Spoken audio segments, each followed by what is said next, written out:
What's up, y'all? You already know I don't have an intro, and I'm fresh out of court. I went in for 2 tickets. One of them was dismissed because it was stupid. I paid the speeding one. And I want to make this...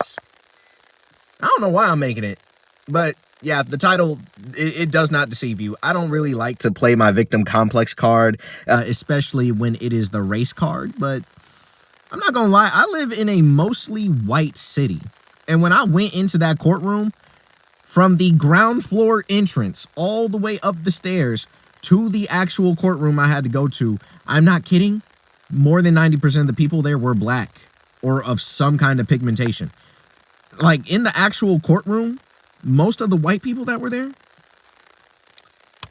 I mean, they were working the courts. They were either cops or they were, like, you know, lawyers or attorneys or, like, the judge or, you know, something like that. So I'm not gonna lie, I don't know if it's like a race thing. I really don't want to say it. Like, again, I don't like playing that card, but when I was in that courtroom, there was 15 benches.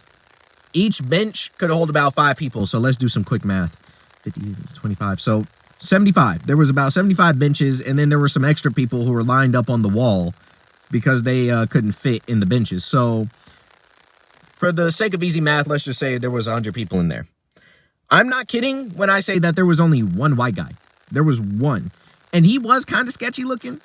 He had tats all over his body, like from his ankles where his socks were, all the way up his leg, up to his shoulder, and all the way down his arm to his fingertips and his knuckles.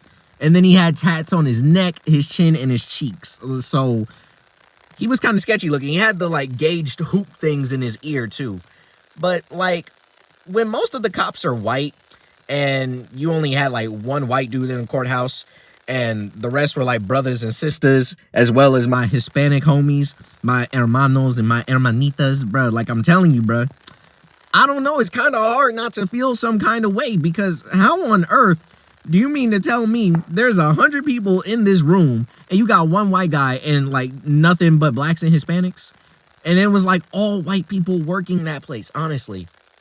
I don't like saying it, you know. I hate talking about it like in this kind of way, but it's kind of unsettling. Like, you had to be there, bro. Like, it didn't feel right. It felt like a lot of us were so out of place, and you could hear like people muttering and like complaining about like what they experienced, and I'm like, yeah, it's pretty close to what I've been getting the last couple of weeks. So it's just kind of hard to not feel like some of this is prejudice, but I don't know. Maybe that's just me. I'll see you guys soon.